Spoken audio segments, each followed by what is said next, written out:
Well, it started out, there was right over here, there was a huge willow tree, and I got afraid that it was going to strangle the water and sewer lines.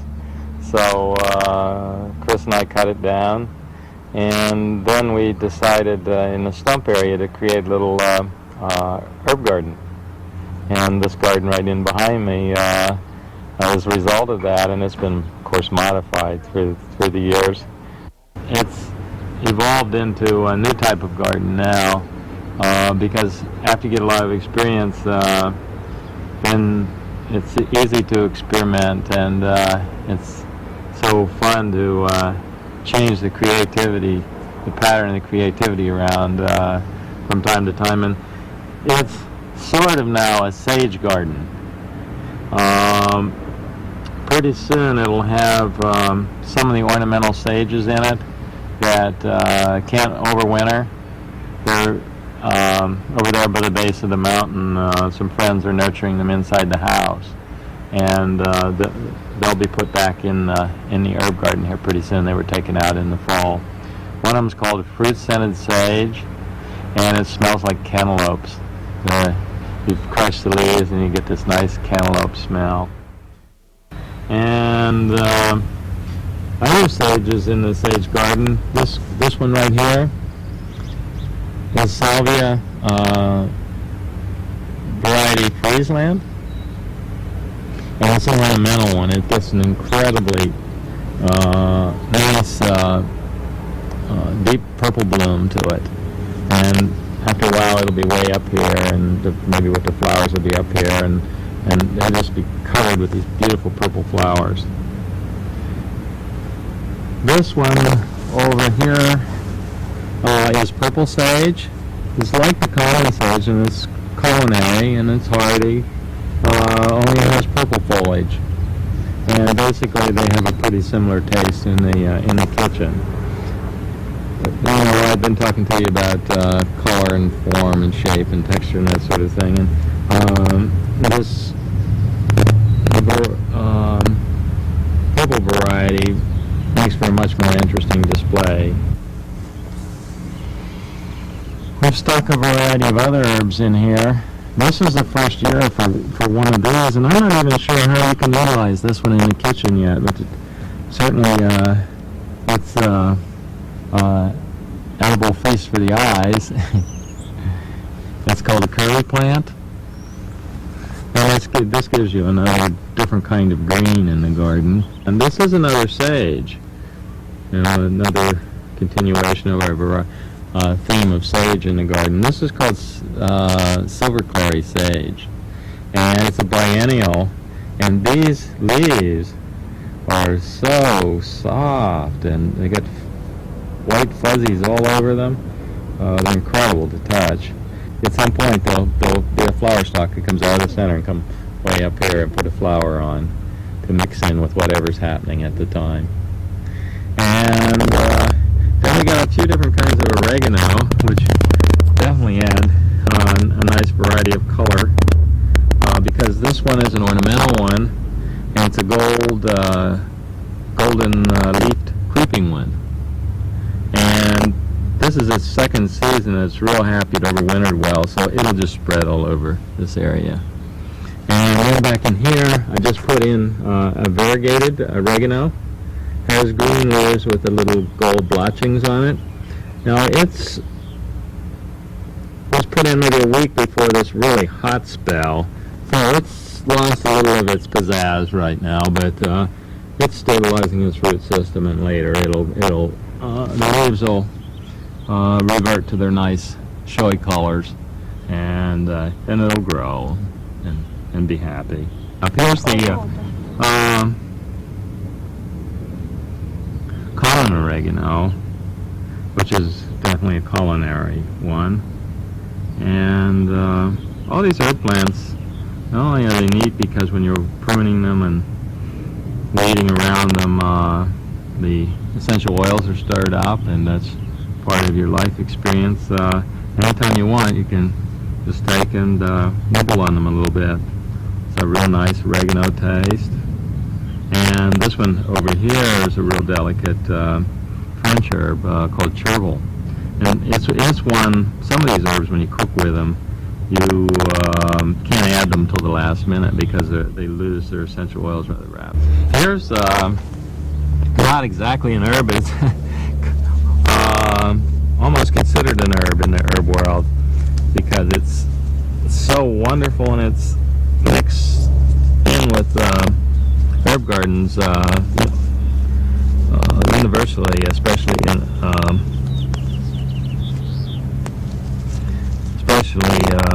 the origin of the herb world in the Mediterranean, and it's called alpine strawberry. It doesn't get runners. It's not like the ordinary strawberry, and it's basically produces from the spring to the fall continuously. These gorgeous strawberries are just a little bigger than a wild strawberry and almost as sweet, and way better than domestic strawberries. And the French especially are really keyed into their wild strawberries. The best is last. This plant here is one of the bigger lavenders you'll see in the city. This is grandmother, and she's been here for about 7 or 8 years now. And this is more like what lavender looks like in France.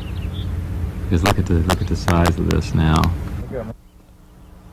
Maybe I first I'll go back in behind here. This plant is called lovage, and there's actually 3 of them here, and they make for a very wonderful hedge effect somewhere in your herb plantings, and these are going to wind up to be about this tall. So later, if you were filming, you wouldn't see me right now because I would be totally covered by these. The neat part about them for me is the fact that the young growth down inside the plant, the stems and the leaves can be used as a celery substitute, and I absolutely, it's a stronger celery taste, and I absolutely prefer this for potato salad over celery. In fact, I go wild every spring when I have some fresh lovage for my potato salad, early summer too.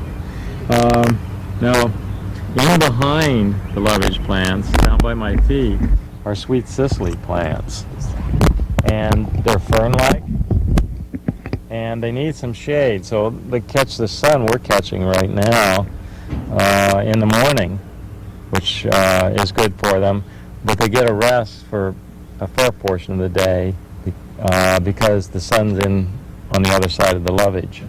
And they eventually will get up in here and they'll stay fern-like. And one of the neat properties about them is the fact that they're a sugar substitute, especially for dessert dishes. They have a sweet, exceptionally sweet anise flavor to them. This is one of the few that I haven't utilized because it's taking a couple years for these plants to get enough of a root system to get their height and their nice foliage. So this year will be the first year that they'll be utilizing. I'm really looking forward to it. This plant is unique to Missoula, Montana. There's only a handful of plants being grown in the city, mainly because most people don't even realize what it is and what can be done with it. It's called angelica. It's a plant of the angels. Archangelica is part of its scientific name. I think it's Archangelica angelica is its complete scientific name. And most of the time I don't love scientific names, but this one I do. And we just got done making the most incredible rhubarb pie by combining that huge rhubarb plant over there in the corner, just to the right of the prune tree.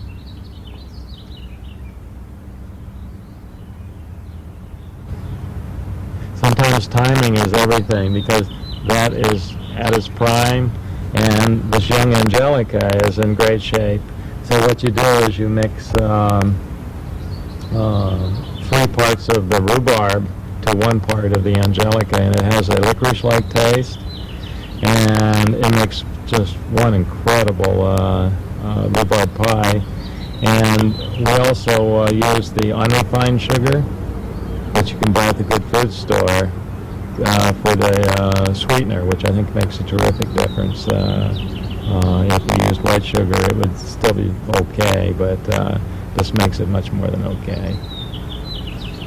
And this plant in Missoula, I think eventually, because this is the 3rd year and it's got its root system now, and it's really happy, I think it won't get as tall as the lovage, but it's going to get quite tall.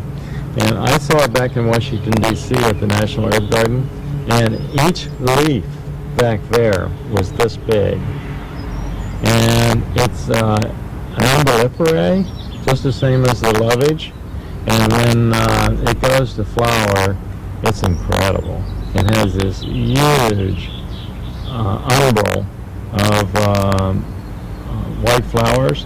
And there's literally thousands of little teeny white flowers on these different heads. And when I see it in flower, it's definitely a plant of the angels. And the tricky part about that, though, is that this plant will act as an extremely hardy perennial. It'll take any winter that Montana has to dish out. But if you allow it to flower, you sacrifice the plant. It doesn't act as a perennial any longer. So we have never left it flower, because we want it year after year. But we're starting to get enough of it, because right here by my feet, this tiny plant has been rescued. This is an Angelica plant. It's been all over the yard, and it's never been in a place where it's happy. It's now happy. And I have another one at another place that's going to get transferred here. And then there's one on the north side of the shed. And it likes shade.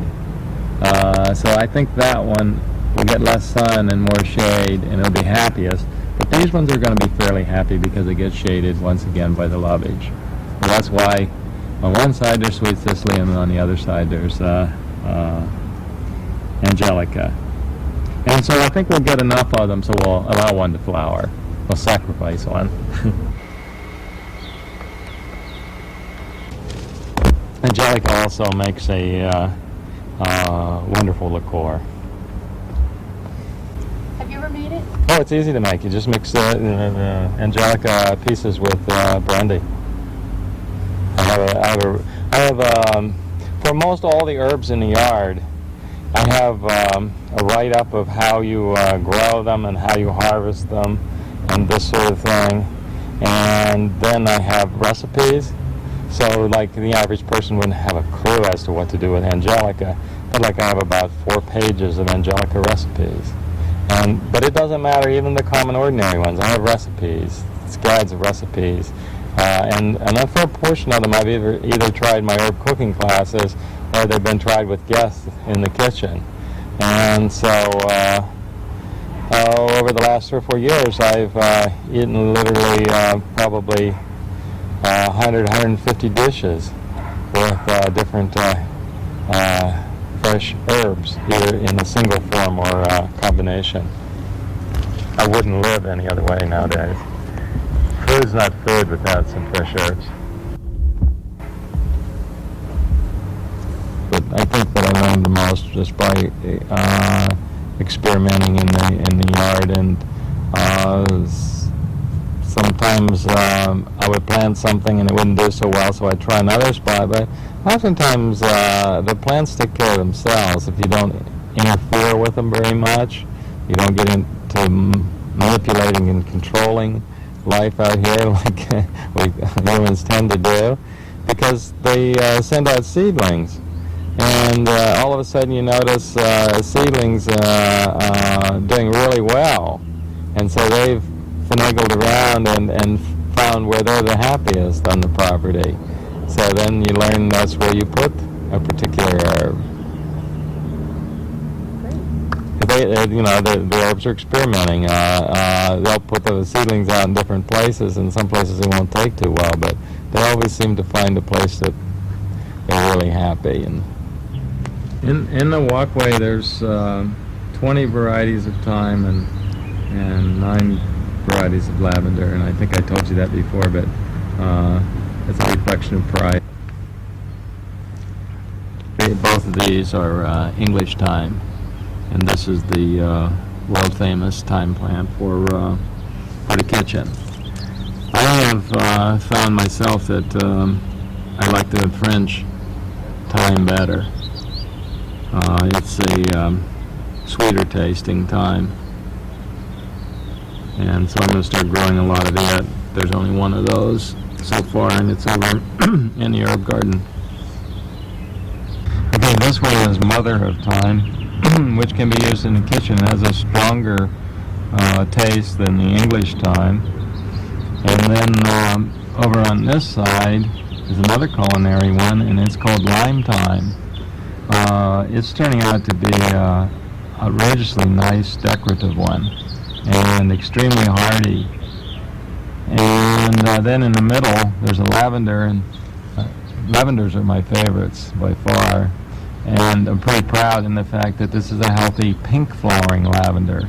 Most people associate the lavender flower with the color of blue to purple, and I have on down the walkway a white flowering one which flowers late in the summer. So right now I have the different varieties of blue to purple, the pink and the white, and this walkway is just one heck of a show in June and July. And the thing that I really discovered out of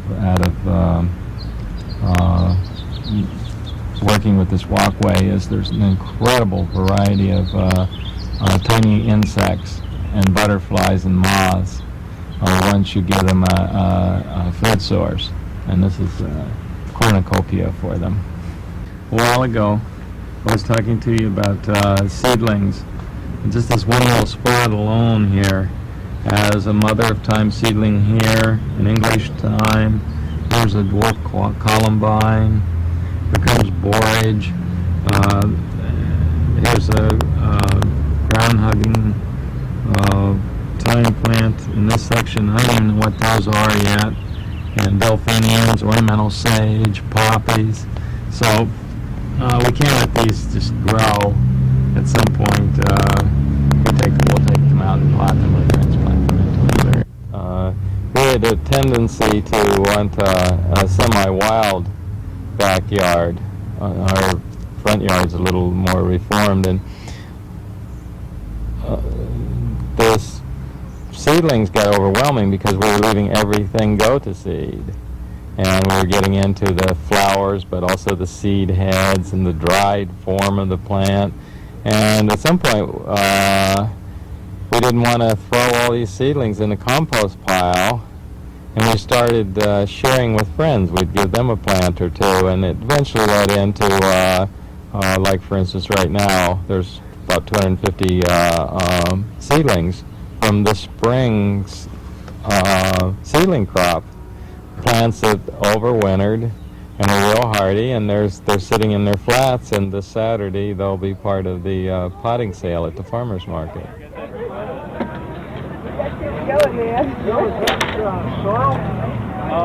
That's French sorrel right there. Yeah.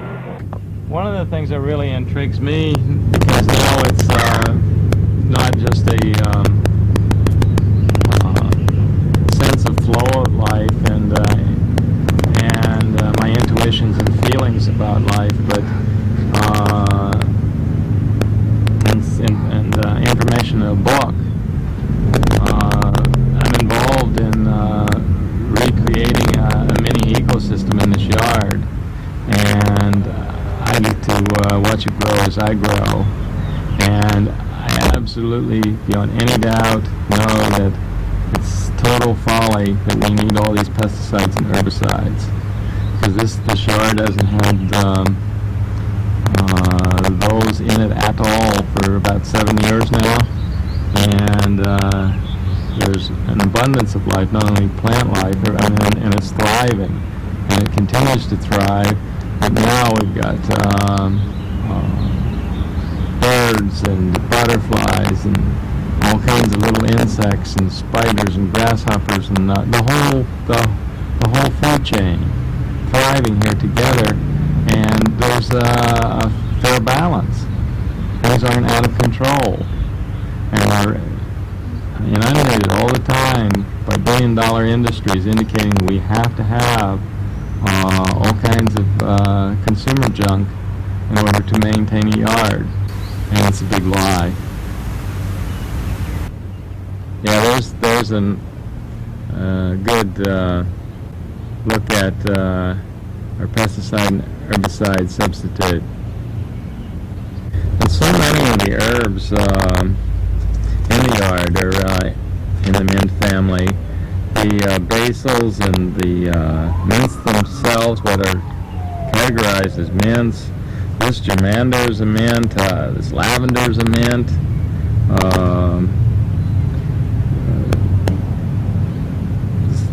A good percentage of the herbs are mints, and I don't think that's common knowledge amongst people.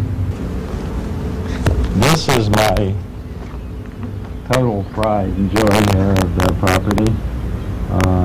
This is my very, very favorite plant. This has a unique distinction of perhaps being the only wild lavender plant from the French Alps in Missoula, Montana. And it may like the French Alps more, but it's fairly happy here. And this plant is about like this, and just about a year and a half old. And look at this! Look at the size of it at this point. And she's really happy, and I'm sure she's going to have a couple hundred blooms on her here after a while. Lavenders tend to flower in July. This plant has a gray or green leaf on it. There's a lot of different colors and forms and textures in the walkway, and that's part of the artwork of all of this. One of the reasons I love this is because it's a chance for me to nurture my creative side. And back to the white flowering lavender, when it goes to flower, it'll send up flowering stalks way up here. So up in here some places where the white flowers will be in July, late July and August, because it's the latest blooming lavender. So after I've been thrilled by all the other lavenders, all of a sudden once again ecstatic because my darling white flowering lavender is putting on its show. And so we're still rolling. Just nuts about herbs and use them year-round. We started early this spring, and we've been utilizing the early ones in the kitchen, and we'll just keep right on doing that through the season, kind of going with the flow of the herbs as far as the dishes that are prepared. And then in the wintertime, somewhere along the line, I'll start drying and have herbs ready for the wintertime, and I'll have single dried herbs, but I also do French and Italian herb mixes where 3 or 4 or 5 of them combine real well, and really put some extra zest into the dreary days of winter.